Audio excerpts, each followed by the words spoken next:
Welcome to the Purposeful in Life podcast, where our mission is to help individuals and organizations find their purpose so that they may live a life that is fulfilling and inspired in and out of work.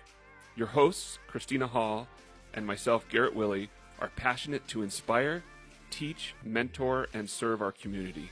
We have 42 years of combined experience as entrepreneurs and in international corporations. Both of us have military backgrounds. Myself, Garrett, as a commissioned officer with over 9 years of service, and Christina as a military spouse of over 15 years. Welcome to Purposeful in Life, where together we go on the journey of discovering a life filled with purpose and intention.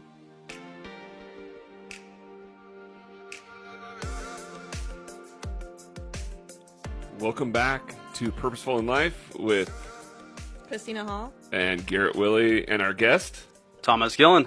Yes, today we're going to have our first guest on. He's a dear friend of mine, Thomas is, and we told you in the last episode that we were going to talk about the celery test and ask Thomas some questions after we kind of describe what that is and let him give us some feedback on it. And the reason for that was we were all talking at a networking event, and Thomas goes, "What about the celery tests?" And Christina and I are like, "Well, it sounds familiar, but we got no idea what you're talking about." Although I don't know if I admitted that, but that's what I was thinking. So I'm glad I wasn't the only one. I could see it. You're like an open book. And so, anyways, I read about it, went back into the book and digested a little bit more on it, and I was like, you know what, I've been doing this for a while anyways. And I think it's best if we describe what the celery test is first rather than me like give it away. But yeah, we'll get to that in a second. In the last episode, we were talking about creating a clarity of a why statement. So we want you guys to help you guys articulate what your why statement is. And you're probably just feeling like, oh, it's just scratching the surface. And that's okay, because it is. Like, we need to devise what our why statement is so that we can live with purpose and intention, right? If you say, this is what I stand for, because if you don't stand for something, you can fall for anything. So that's what we're here for. Who said that? Was that Winston Churchill or something? Who knows? No, it doesn't matter, but it's a great statement. So we want to be able to live our lives with our why and purpose in service of others and help you guys do the same. In this episode, obviously, Thomas is going to be with us to go through the stuff we just talked about. And we're going to ask him some questions and examples that will help in facilitating that process for him. And he might have an idea of what his why statement is. We'll love to hear it if he's got it. Mm-hmm. Do you have it? I do. Awesome. Well, before we get into all this stuff, why don't you tell us what your why statement is? To engage, challenge, and inspire people so that they can be the best possible version of themselves today. Wow. I think you might be on it. Yeah. That's pretty good. All right. So that's what we're going to talk about, and we also want to make sure that you understand. I got this little quote that I'm going to throw up there from Thomas Edison. Go ahead and throw that up there real quick. Because when we were talking about finding your why in the process, the celery test is about how to execute that process. And vision without execution is hallucination. In other words, don't just talk about it, do something. And the celery test is a simple framework for us helping to make decisions. And so, are you comfortable enough to tell about the celery test, or do you want me to tell the story? Why don't you tell the story, Garrett? Okay. All right, I'll do my best with it. I have some notes here. I might look down a little bit, so bear with me. So, celery test is about putting your why into action, and just discovering your why is just the beginning of the process. Because in order to enjoy all the benefits of having a why or purpose statement or mission statement for your life, you'll need to have the courage and the discipline to use it in your daily actions. And that's where the Thomas Edison says vision without execution is a hallucination. And there's an ideal order for implementing your why statement, and it all starts with you as an individual. So our natural tendency is to start with the tangible. So people always start with the what, and then maybe break it down to the how, and they never really get to the why, because it's easy to see the what, and it's harder to define something that is more on our emotional side of our minds and has less to do with like concrete stuff, especially for guys, because we're all about like attacking something, right? So we're all about the concrete, the what. And we hear it over and over again from people when we share what our why statement is. They go, "Oh, this is mine," and they're talking about the what's. They're not talking about anything beyond that. They try to. I think people are scratching the surface a lot of times when we're sharing with them, and it's great because scratching the surface is the first step on figuring out. Like I'll hear essence of it. Thomas has got a really good clue on his why statement, and I think he's right on the right track. So that's perfect there. And so in time, you'll be able to use your statement as a filter for deciding on what your actions are or looking back on what you're doing to see if it's actually fitting that, right? Because then you can look back at your day and be like, what did I do today that fit with my purpose? And it can't always be like we were talking about in the last episode where you have to go to work because you got to pay the bills, right? So it's great when you can discover your why statement and then you can look at implementing that into your daily activities. And, that's what we want to try to help you with. But at the same time, working towards being able to have that be your full-time goal would obviously be the essence of it and not having to wait till you're 68 years old to do it. So the metaphor that we would like to share with you is Simon Sinek's metaphor, and it's called the celery test. So imagine if we're all at a dinner party and you're sharing with people, and then the guests there have all these great advice, ideas for you on how to create this perfect meal. And one of your friends goes, you got to have M&Ms in it, right? They're the best. They taste great. You'll never go wrong with having M&Ms at your dinner party, right? So you're like, okay, M&Ms. And then another person's like rice milk, and they start telling you all about the history of rice milk and why it's so healthy for you and how it means the world to them. And you got to have rice milk at your dinner party. Otherwise, you're making a mistake because you're not taking care of people. Another person's like Kit Kats, and that was Christina because she always has to have the chocolate, so it's the Kit Kats. You got to have the Kit Kats. You gotta have the chocolate. The chocolate. It's probably German chocolate, but we're using Kit Kats because that's what Simon Sinek uses. Maybe if we thought about this ourselves, we would have had like some German chocolate here, but I just thought of it now because that would be hilarious. Next time. And then the fourth person's like, you got to have celery. There's nothing like celery. Maybe this is like the peanut butter and raisins on top or something when for your kids. You ever do that as a kid? Your mom make? I think you're on your own on this one. Yes. Your mothers didn't love you. I'm sorry, guys. So you go into the grocery store. You picked up your M&Ms. You picked up your Kit Kats. You picked up your rice milk, and you picked up your celery. And you're standing in the checkout line, and everyone sees what you have, but no one can see what you believe. And what I'm getting at with this is because you went in there to buy everything. Now, for a moment, let's imagine that you know what your why is. And let's say that in this instance, your why is to be healthy, and to only buy things for your life that are healthy for you. So if you take that step back and you're like, this is my why, is to be healthy and only bring healthy things into my life, you don't buy the German chocolate, maybe the German chocolate, dark chocolate. Dark chocolate's supposed to be healthy for you, but you don't buy the Kit Kats and you don't buy the M&Ms. So now when you go up to the line, you have the rice milk and the celery. So when somebody else comes up to you and they see what you have, they can be like, hey, you're healthy, I'm healthy, I like this, and they start talking to you because now you can have common ground with one another, right? And what that creates is that the opportunity to connect with somebody, like to have a relationship with them, be friends, or to maybe have them be your customer, where you provide them a service and sell to them, or perhaps they can refer you to somebody else because now they connect with you and you can share with one another what your beliefs are and where you come together on that, and then they know how to share that with other people because they're like, hey, I trust this guy or this girl because they believe the same things I do about health and wellness. Yeah, I mean, it's all about resonating with people. I mean, think about it. You're on vacation, you're half a world away, and you bump into that person that's from the United States, or even more specifically, Washington, or in your case, if you bump into somebody from Germany, Oh, yeah. immediately you have this unbridled connection to them. You start talking about similarities, and they resonate with you. And it's the same thing with this, is, you're able, if you know your purpose, and if you test great content. Kit Kats are great. And for the person who's looking for that sweet tooth to be filled, it's an awesome item.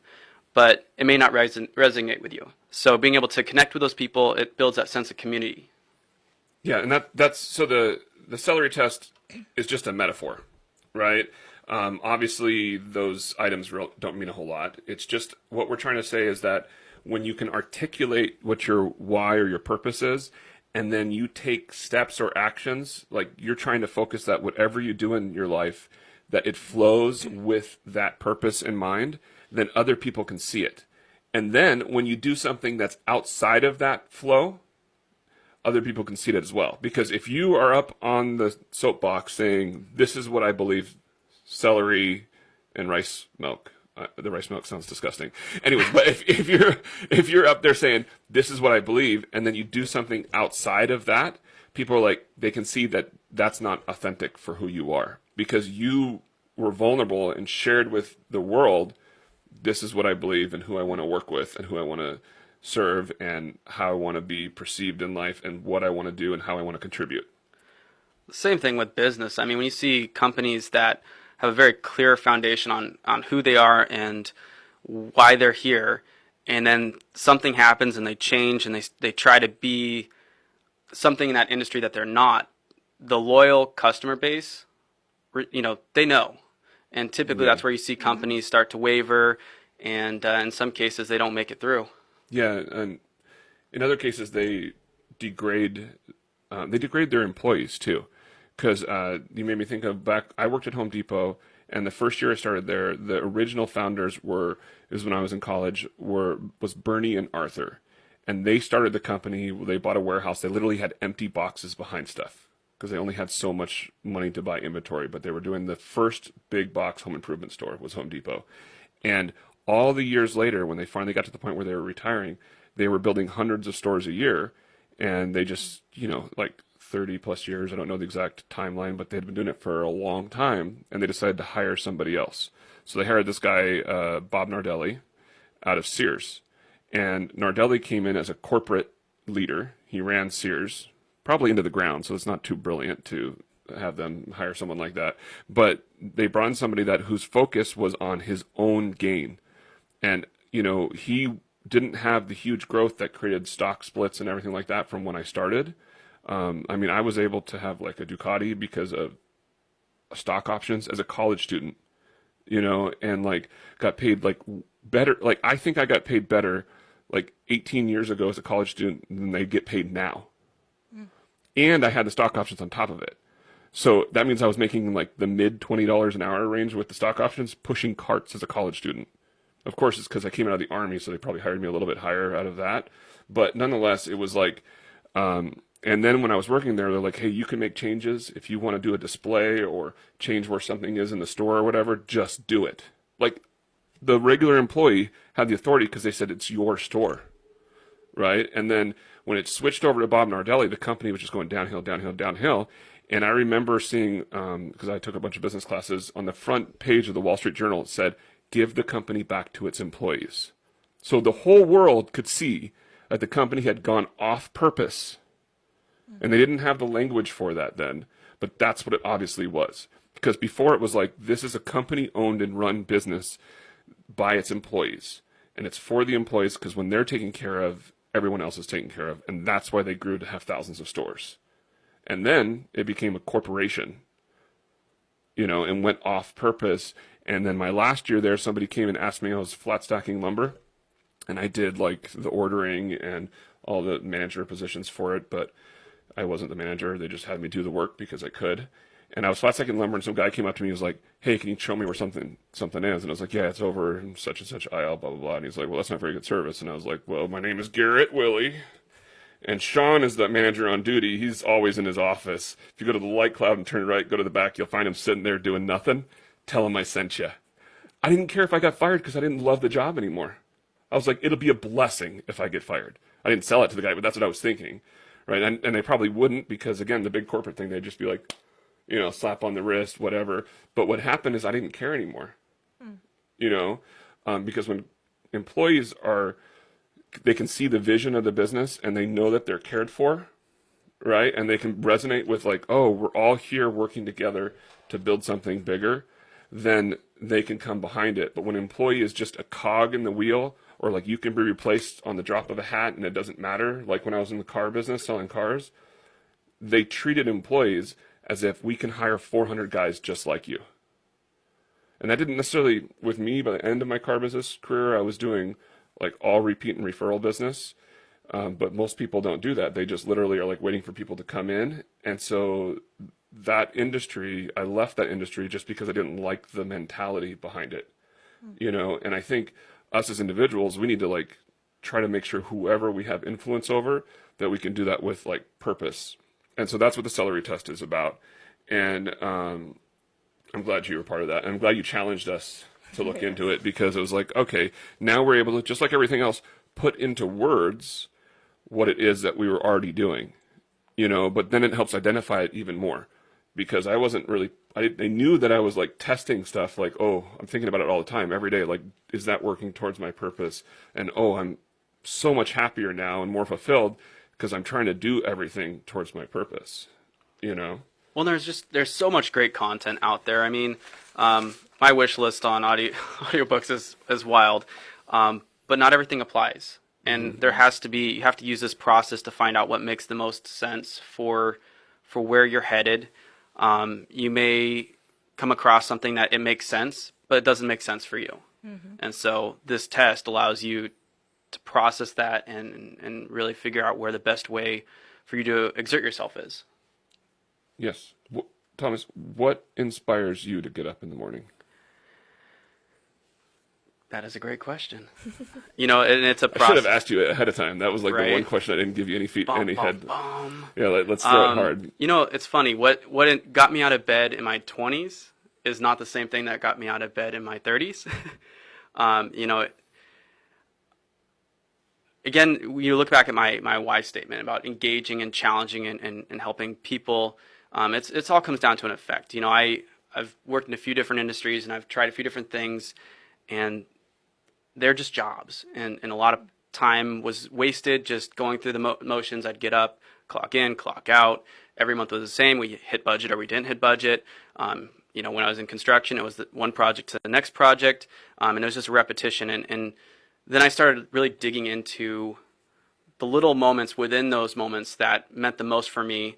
And it was when I had that opportunity to help someone learn a new trade, or had an opportunity to coach someone through a life moment and challenge someone to be a better person. Recently I had a coworker, I was able to really push and drive them to start to set goals for themselves. And it felt good. It felt good to be that challenging aspect in their life. Every day we're compounding interest, and we're either compounding positive or negative interest. And I just want to help be that tipping point for as many people as I can to be more positive interest in their life. So if you were able to get up every morning knowing that your purpose was being fulfilled, where you're encouraging, and say that one more time because I can't read my own writing. Engaging, challenging, and inspiring people so that they can be the best possible versions of themselves today. So if you're engaging, inspiring, and helping people to become the best possible person they could be today, what would that look like? Like, how would you be able to do that on a daily basis? I think that concept is somewhat fluid, because it does change from person to person. I may have someone that I can just see that they're wearing the weight of the world on themselves, and they're, that maybe life is just taking them for a spin like it has us all. And I'm able just to encourage them, give them some great content that they may or may not look into, but if they do, I know that it's going to help them get through that immediate challenge. It may be, mentoring someone into a position where that they can see some financial freedom, or they may be able to go out and start setting goals for themselves that they were afraid to start challenging themselves with. And when you do have that opportunities, like at work or in just general in life, you think that that's the part that you feel the most fulfilled from? Absolutely. I can use a great example. I had an associate a while ago, and we were coming up against some challenges with scheduling, and this individual had a separate trade outside of what we were doing, and they kept coming to me and saying, this is what I need. I need the weekends off. I have to have that time with my family. It's very important to me. And unfortunately, in a retail environment at that time, this wasn't a possibility. And this was a challenge that kind of went back and forth for a while. And finally, I just said, what is the right thing for this person? How can I make this person the best possible version of themselves today? And so, knowing that they had another trade craft, I actually went out, spoke with a few, managers and owners of shops in the area that were in that trades, got them the opportunity to turn in their resume. They ended up staying. We worked it out.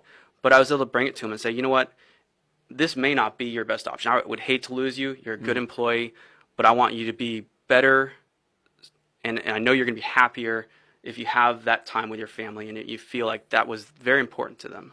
So being able to engage that person and really challenge them and help them make a decision on where they wanted to be was a huge step for me as well. So, in other words, you were willing to lose a good employee so that they could be able to Improve their life. Improve their life. Absolutely. I like that. That's amazing. Christina, you get to ask the rest of the questions because I know Thomas already. So You do. yeah. All right. You already talked about a few of those things, but which hurdles have you personally faced, and how did you overcome them? Pretty much my 20s. No. Try to be specific. Remember the last Yes. episode? I'm joking. No, but really, it's important. My 20s, I chased a lot of things. I tried a lot of things. I goofed around. I wasted a lot of time. It comes down to that, that compounding interest. That balance was out of whack at that point in my life. Like I had too many negative habits and too many negative daily routines that outbalanced the positives. And so even if I had something that was really impactful for someone, it was devalued by the decisions I was making outside of that. And so really the tipping point for me was when I turned 30, and I realized how I was going to get to where I wanted to be or start taking those steps. I had to start building value in myself and in my life to have credibility to be able to speak to. Because if you're the guy who goes out to the bar all weekend and has tons of great barroom wisdom, not always the person people turn to for big life decisions. No, not really. Was there, when you said you just realized, was there a light bulb moment or anything specific that happened? Yeah. So, and this is the only place you might get me to cry. But no. I had recently stepped away from a partnership with at that time, a friend in the construction industry. I was stepping into another role with a more retail-based company, and the opportunity struck to move across the state and take a promotion. At that point, money I was expecting from leaving that business did not come through, but I took a leap, and I packed up my van, threw a mattress in the back, and in the middle of winter, I headed over to the Tri-Cities, Washington, which is a pretty cold place. I made it work. I was determined, and that was kind of my bottom. It was accumulation of a lot of really bad decisions I'd made through my early adulthood, and for me, it clicked, and I said, I could feel my life was out of balance. I knew I wanted to do something. I knew I wanted to go after something, but I couldn't put into words what that was. And so I just started focusing on very simple daily habits, making sure that I was eating right, that I was going to the gym, that I was putting, my faith first at that point. I was taking those necessary steps to balance my life day by day. And that's the thing about it, is it doesn't happen overnight. It's been a journey since then, and every year it gets better. There's the setbacks, and we have our disappointments. But as long as you scale yourself right in life, that you have enough positive, it's going to that momentum will carry you. Is that the point in your life when you gave up alcohol? It is, actually, yeah. 4 years ago, I just cold turkey decided, I looked at where I was at, what it had contributed to my 20s, and the challenges I had faced from it. And then I said, what the habits you form in your 20s create the lifestyle in your 30s and promote the future in your 40s. And I wanted a better 40 promoted.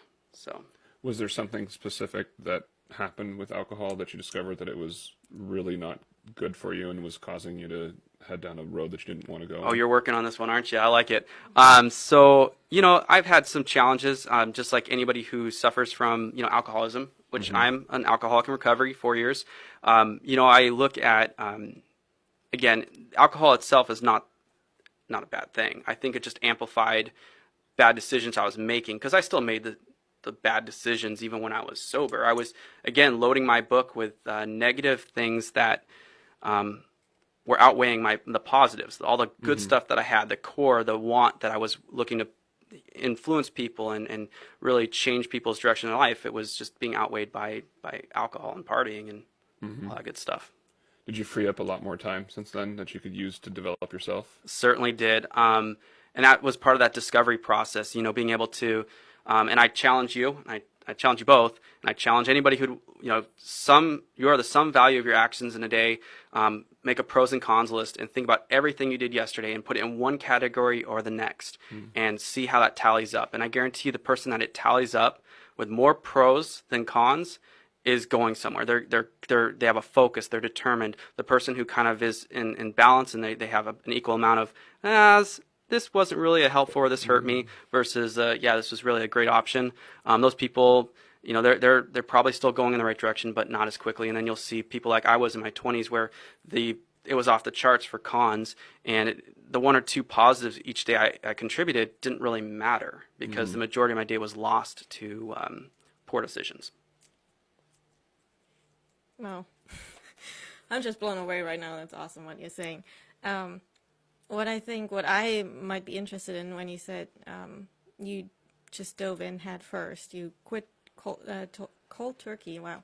How did you really get started into personal development? Like books, seminars, how did you go about it? Mentorship. I had people who believed in me. I had people that were saying things to me for years.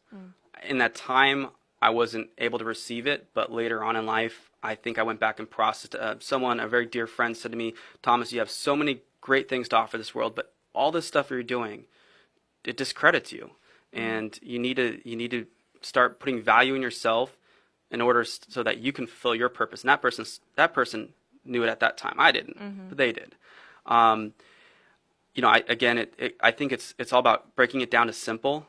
In my case, it worked. I did it. I quit cold turkey, but there was a process of, I found the very key important things in my life and I focused on those. Work, gym, church. For me, that was how I transcended that problem in my life. And again, not perfect, and we still work on it today. But the best advice I can give for anybody trying to have that clear, cut and dry moment is just break everything down to the simplest form of it, and focus on that, and focus on it well, and then expand on that. Is that tied to a story of yours where someone specifically impacted your life and helped you get to that next level of growth? I think, again, it comes down to I've had multiple mentors in my life, people that have contributed.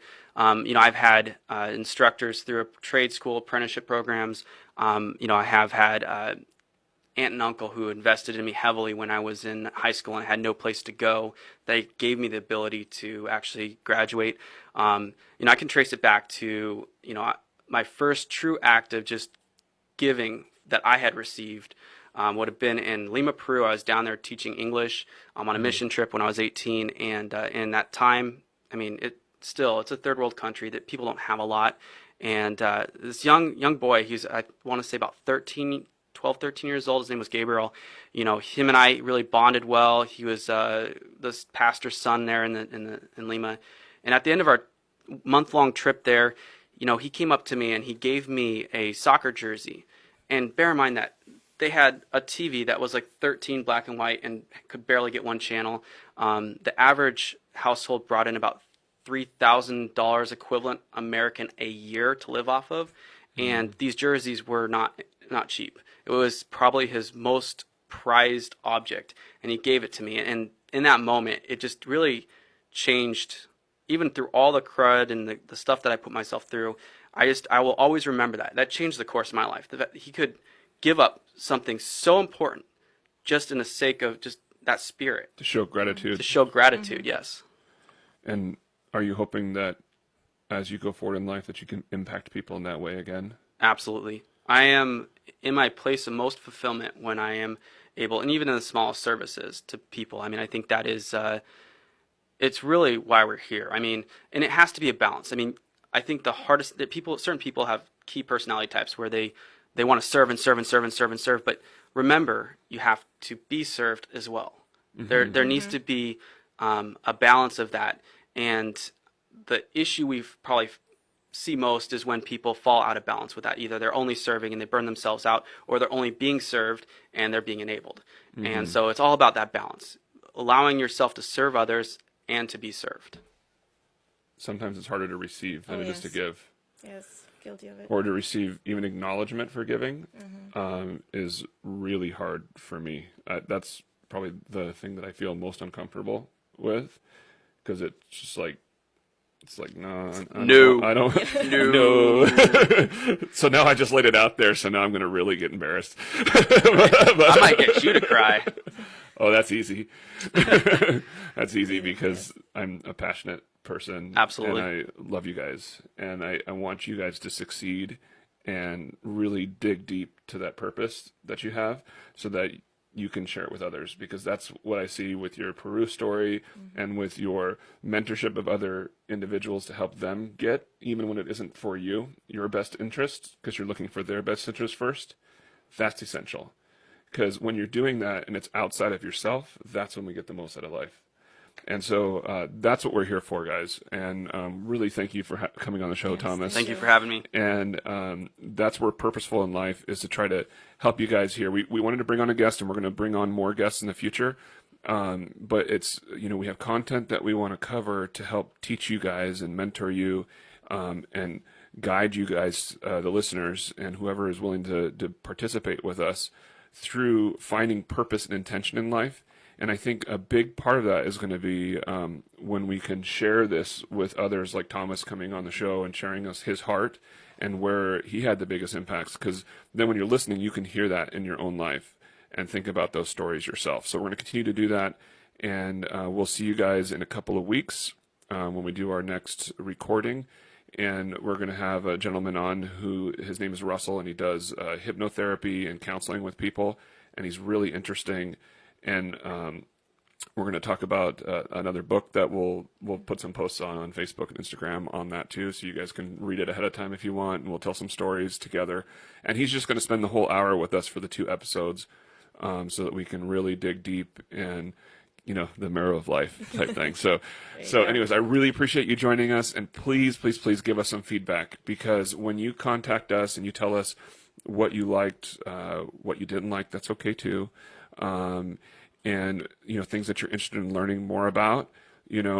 Obviously we have this theme about finding purpose, but there's a lot that can go into that, and it's all about really finding a personal development niche, like you said, where it's give and receive, and we need to learn how to do that with one another. So we thank you so much. Our contact information is down at the bottom, whether through our websites, or there might be a phone number on there as well. Feel free to get in touch with us from that or Facebook, and we're happy to just share ourselves with you and really help each other with purpose and intention. Thank you so much. Thank you. Thank you for having me. Of course.